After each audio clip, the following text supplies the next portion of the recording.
Hey y'all, it is Mike. It is Saturday. Or is it?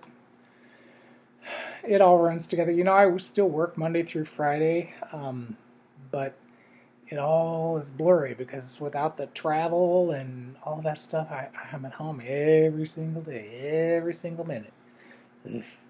But anyway, it is time for the Saturday Slashback Challenge. So this week's theme, given to us by Joe at the Horror Man, was slashers with a twist. A lot of them have little twists. Some of them have big twists. Of course, Friday the 13th had a big twist at the end. Yeah, quite a few of them had big twists at the end. But I didn't want to do any of the main ones. I wanted to do something just a little bit different. So I decided to go with one of the 8 films to die for. So that would be, sorry, I'm enlarging my screen because I can't see nothing. Oh, come on, Helen. There we go. All right, so it is Lake Dead. Lake Dead. Is it a fantastic movie? No. Is it better than some of the big name horror movies? No.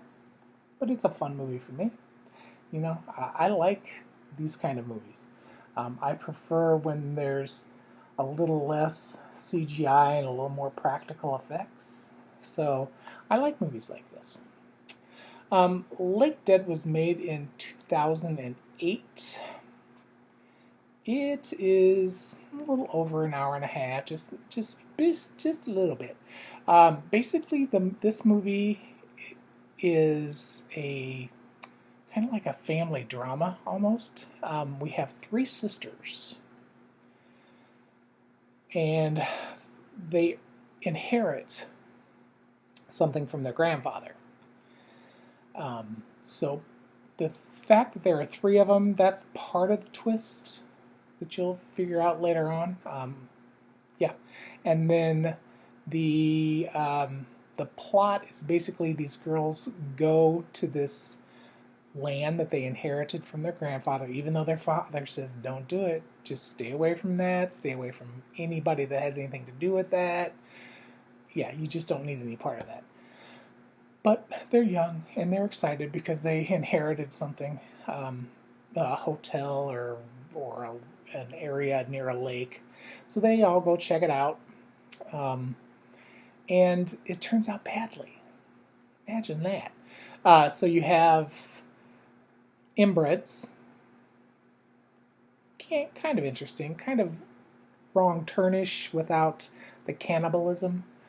And then you have a wacky old woman, you have a shady sheriff,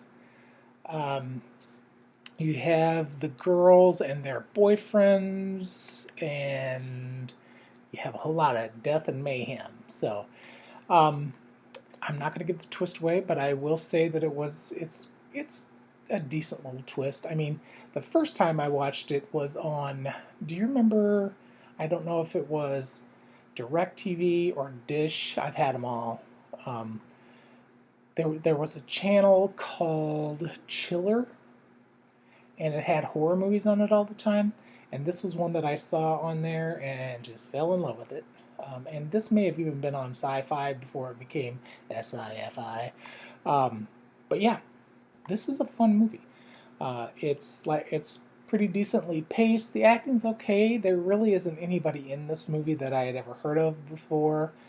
The sheriff and the dad look vaguely familiar, but I didn't even take the time to find out who they are because it wasn't that big of a deal. But if you get a chance and you can find this cheap, give it a shot. I don't know if it's streaming on anything, but it is a fun movie, and it does have a twist. And part of that twist is kind of gross when you see it in real life. Okay, so this is my entry. I hope you all are being safe, staying home, social distancing, washing your hands, dipping yourself in sanitizer. I don't know. Maybe we should just invest in body condoms and be done with it. All right, guys. Talk to you later. Have a good one. Bye.